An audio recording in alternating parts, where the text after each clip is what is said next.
بسم اللہ الرحمن الرحیم. Rawalpindi chamber of commerce and industry.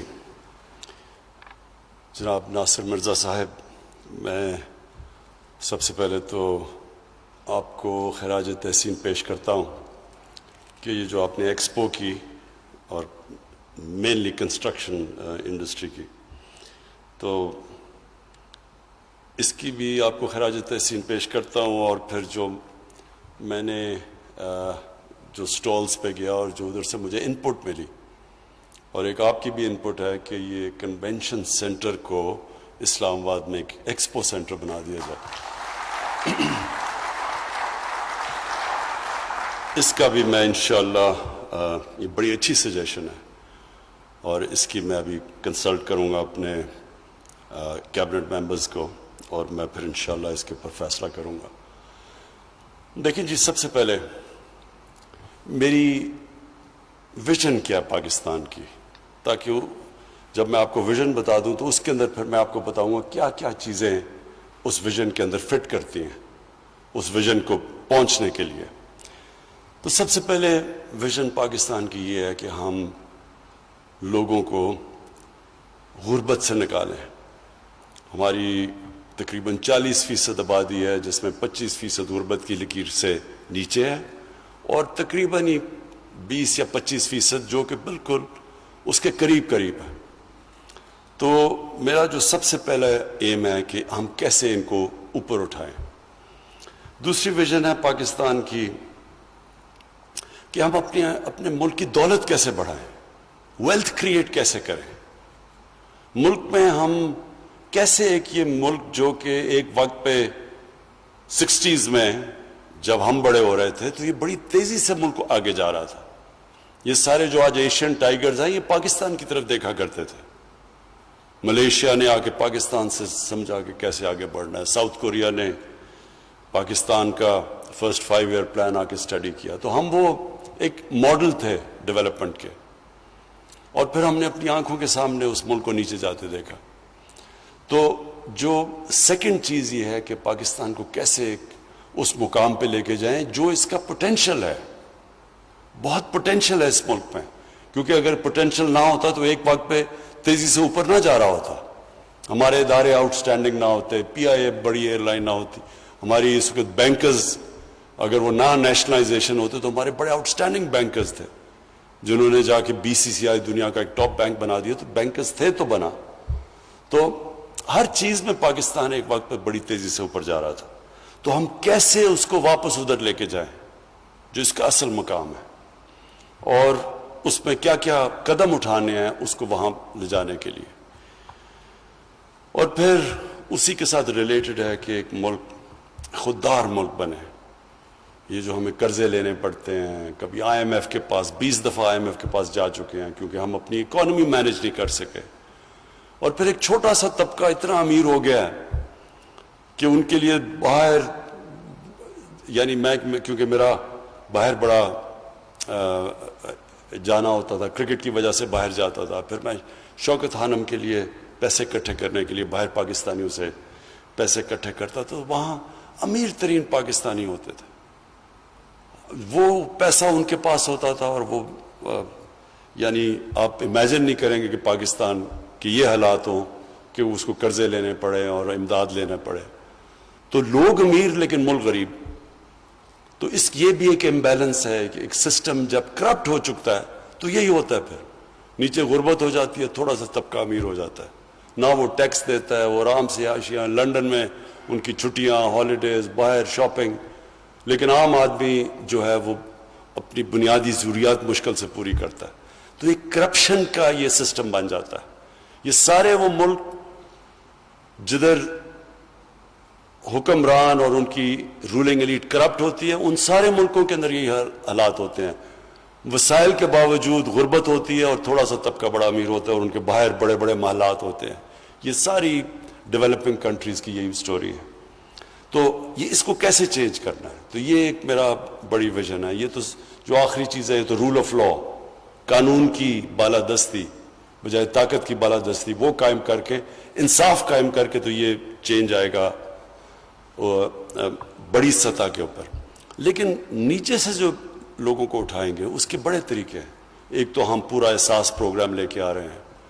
ابھی جنرل حیدر نے مینشن کیا کہ کامیاب پاکستان انشاءاللہ آپ دیکھیں گے کہ یہ صرف پاکستان کے اندر نہیں، یہ ڈیولپنگ ورلڈ کے اندر ایک مثال بنے گی کہ کیسے ایک قوم اپنے کمزور طبقے کو اوپر اٹھاتی ہے.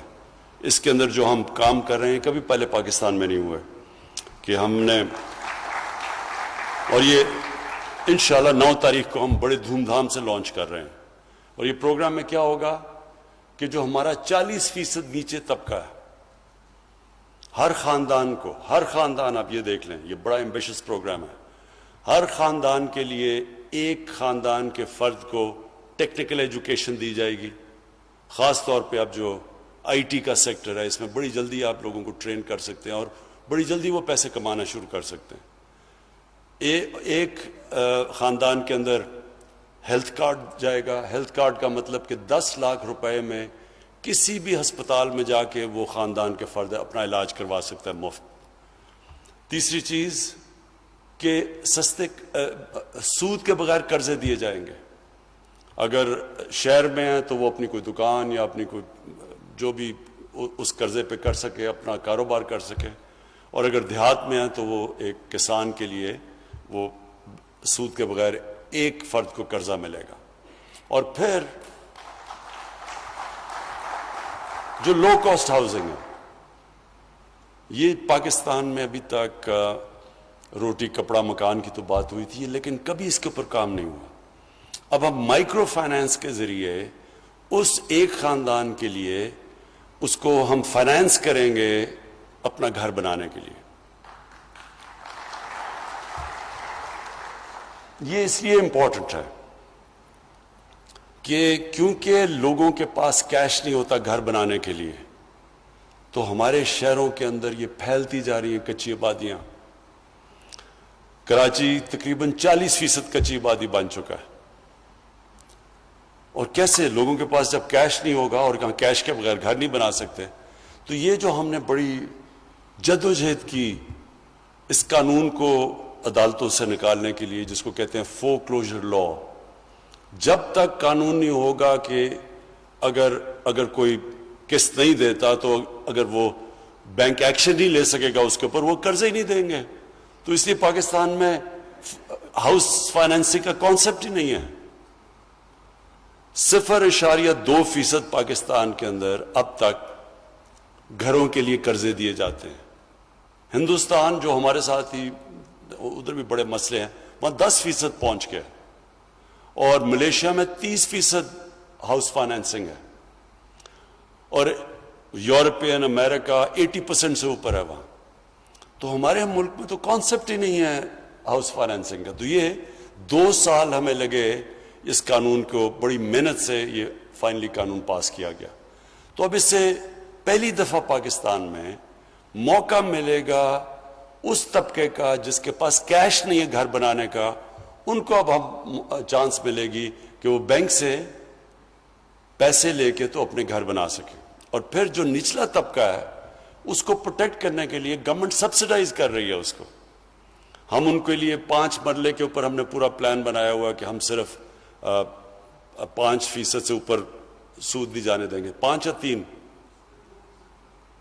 ہاں نہیں، کامیاب پاکستان میں تو بالکل ہم ان کو سود کے بغیر قرضے دے رہے ہیں. لیکن اس کے علاوہ جو کہ ہم چھوٹے لو کاسٹ ہاؤسنگ کے لیے ہم نے فریز کیا ہوا 5%. ہاں، سو ہم نے 5 اور 3% کے اوپر فریز کیا ہوا ہے کہ ہم ان کو سبسڈائز کریں گے. گورنمنٹ اس سے اوپر سارا اٹھائے گی انٹرسٹ، تاکہ لوگوں کے اوپر مثلا ہماری کوشش یہ ہے کہ جو خرچہ ایک عام گھر کرتا ہے کرائے کے اوپر، بجائے کرایہ دینے کہ وہ قرضوں کی قسطیں دے کے گھر اپنا بنا لے. تو یہ ایک انشاءاللہ پاکستان کی ہاؤسنگ میں آپ دیکھتے رہیں گے بہت بڑی ریولوشن آ رہی ہے. اور اس سے پھر ایک تو سب سے بڑا کام کریں گے کہ عام لوگوں کے لیے گھر بند اپنی چھت ہوگی، لیکن اس سے بڑا یہ ساری انڈسٹری اٹھ جائے گی کنسٹرکشن کے ساتھ. 30 ابھی جو میں نے دیکھے ہیں ڈفرینٹ ٹائلز ہیں, نل کے جتنے بھی دروازے, یہ ساری جو انڈسٹریز ہیں وہ سب چلنی شروع ہو جاتی ہیں جب کنسٹرکشن اٹھتی ہے. تو یہ میرا کوشش یہ ہے کہ ملک کو لوگوں کو روزگار بھی ملے, کیونکہ کنسٹرکشن چلے گی. سب سے زیادہ شہروں میں روزگار کنسٹرکشن سے ملتا ہے. پھر ویلتھ کریشن ہو, کیونکہ اس سے ساری اکانومی چلنی شروع ہو جاتی ہے. ملک میں انشاءاللہ جو ہماری ٹیکس کلیکشن کی آپ نے بات کی, جب اکانومی چلے گی تو ٹیکس زیادہ اکٹھا ہوگا. وہ اور بات ہے کہ ایف بی آر کے اندر بھی ہم ریفارمز کرنے کی اب کوشش کر رہے ہیں, آٹومیشن لے کے آ رہے ہیں تاکہ ایف بی آر کے اندر بھی ریفارمز ہو. لیکن ویلتھ کریشن سے ہم پیسہ اکٹھا کریں گے, اپنی ریونیو اکٹھا کریں گے, جو کہ پھر جس کے اوپر ملک چلتا ہے. اور جو اس کا دوسرا فیز ہے کنسٹرکشن انڈسٹری, اس کے لیے جس طرح جنرل حیدر نے بتایا ہم نے بڑے انسینٹیوائز کیا. اور میں نے جب کنسٹرکشن انڈسٹریز کی میٹنگز لیں تو مجھے اس چیز کا احساس ہوا کہ ہمارا جو سسٹم ہے وہ جو ایک وقت پہ سسٹم بنتا ہے سہولت پیدا کرنے کے لیے انڈسٹری کی, جو لوگوں کی لیے سہولت پیدا کرنے کے لیے سسٹم بنتا ہے, وہی سسٹم جب ڈی جنریٹ کرتا ہے, جب وہ خراب ہوتا ہے تو وہی رکاوٹ بن جاتا ہے. تو ابھی میں جب لوگوں سے بھی بات کر رہا تھا تو مجھے اندازہ یہ تھا کہ ہم نے اس چیز کا ہمیں احساس نہیں ہوا کہ یہ جو کنسٹرکشن ہے اس سے تو اکانومی اٹھتی کنسٹرکشن پہ ہے. لیکن جب اب میں یہ میٹنگز لی تو میں نے ریئلائز کیا کہ ہر جگہ رکاوٹ کنسٹرکشن انڈسٹری کے لیے تھی. تو اس لیے ہر ہفتے میٹنگ کر کے آہستہ آہستہ یہ رکاوٹیں دور کی, جس کی وجہ سے ماشاءاللہ آج ہمارا کنسٹرکشن سیکٹر تیزی سے اوپر جا رہا ہے. لیکن میں نے یہ بھی سوچا کہ یہ ہر جگہ یہی پرابلم ہے. اب ہم ساری چیزیں تقریباً امپورٹ کرتے ہیں پاکستان میں, بڑی کم چیزیں بناتے ہیں, لیکن کبھی کسی نے اس کی اوپر توجہ نہیں دی کہ ہم کیوں امپورٹ کرتے ہیں. 22 کروڑ ہے پاکستان کی آبادی, 22 کروڑ آبادی کا مطلب بہت بڑی مارکیٹ ہے پاکستان, انٹرنل مارکیٹ اتنی بڑی ہے. تو جب 22 کروڑ کی آپ کی آبادی ہو تو کیا وجہ کہ ہم اکانومیز آف اسکیل نہیں کر سکے, ہم کیوں نہیں چیزیں پاکستان کے اندر بنا سکے. ساری ملٹی نیشنلز کو اصولاً پاکستان آنا چاہیے کیونکہ اتنی بڑی مارکیٹ ہے, ان کو یہاں اپنی انڈسٹری ریلوکیٹ کرنی چاہیے. لیکن ہر جگہ ایک سسٹم رکاوٹیں ڈالا ہوا بیٹھا ہے, جو کہ ایک بجائے انسینٹیوائز کرنے کے انڈسٹری کو یا امپورٹ سبسٹیوشن میں, وہ بلکہ ایک رکاوٹ بنا ہوا ہے. تو ہم نے اب یہ اگلا جو میرا پورے اب کانسنٹریشن ہوگی پاکستان میں, ایکسپورٹس کیسے بڑھانی ہے اور امپورٹ سبسٹیوشن کیسے کرنی ہے. کیونکہ جب تک ہم اپنے اس ملک میں زیادہ ڈالرز پاکستان میں نہیں آئیں گے بنسبت جو پاکستان سے باہر زیادہ ڈالرز جاتے ہیں, جس کو کہتے ہیں کرنٹ اکاؤنٹ, اگر یہ ڈیفیسٹ میں رہے گا ملک آگے نہیں بڑھ سکتا. اگر اس ملک نے آگے بڑھنا ہے, ویلتھ کریشن ہے, ملک نے دولت میں اضافہ ہونا ہے, تو وہ ضروری ہے کہ ہم اپنی ایکسپورٹس بڑھائیں, اور ایکسپورٹس بڑھائیں اور پھر امپورٹ سبسٹیوشن کریں. کیونکہ ابھی میں یہ دیکھ بھی رہا تھا کہ کئی چیزیں, چھوٹی سی چیز ہے, ٹائلز کے اوپر گلیز کو امپورٹ کرنا پڑتا ہے. کیا وجہ ہے؟ کوئی راکٹ سائنس تو نہیں گلیز بنانا پاکستان میں. ایک ملک اگر نیوکلیئر ویپنز بنا سکتا ہے اس کے لیے, اور راکٹ سائنس جس ملک میں ہے اس میں کیا مشکل ہے کہ چھوٹی چھوٹی چیزیں گلیز اور یہ چیز, صرف اس لیے کہ سسٹم میں رکاوٹیں ہیں, اور اگر ہم انسینٹیوائز کر دیں تو سب کچھ بن سکتا ہے. تو اب میری اگلی, آج ہی میں ایکسپورٹرز کی میٹنگ کر کے آیا ہوں, اور میرا پورا پلان ہے کہ اب ایکسپورٹس کو ہم ہر طرح ان کو انسینٹیوائز کریں گے, سارے ایکسپورٹ سیکٹر کو, اور جدھر ہو سکے لوگوں کو انکریج کریں گے ایکسپورٹس کرنے کا, کیونکہ ویلتھ کریشن ایکسپورٹس کے ساتھ ہوتی ہے. اور اگر چائنا کی اگر آپ دیکھ لیں کہ انہوں نے جو ایک فینومینل پاور بنا ہے, تو انہوں نے بڑا سوچ سمجھ کے اپنے ملک میں ایکسپورٹس کو انسینٹیوائز کیا تھا. کیسے ایکسپورٹس پروسیسنگ زونز پہلے بنائی, کیسے باہر سے کمپنیز آئیں, پھر انہوں نے ٹیکنالوجی ٹرانسفر ہوئی, اور یہ ہمارے سامنے 35-40 سال کے اندر دیکھتے دیکھتے چائنا کہاں پہنچ گیا. اور کوئی وجہ نہیں کہ ہم پاکستان اوپر نہیں جا سکتا, صرف ایک ہی وجہ ہے کہ ہم نے کبھی سوچا ہی نہیں اس چیز کے اوپر, ہم نے کبھی اس کے اوپر کانسنٹریٹ ہی نہیں کیا کہ اگر ہم نے آنے والی جنریشنز کو ان کے لیے ویلتھ کریشن, اس ملک کی دولت بڑھانی ہے, تو وہ تو ہو ہی نہیں سکتی جب تک ایکسپورٹس نہیں بڑھیں گے. اور اگر ایکسپورٹس نہیں بڑھیں گی تھوڑی دیر کے بعد پھر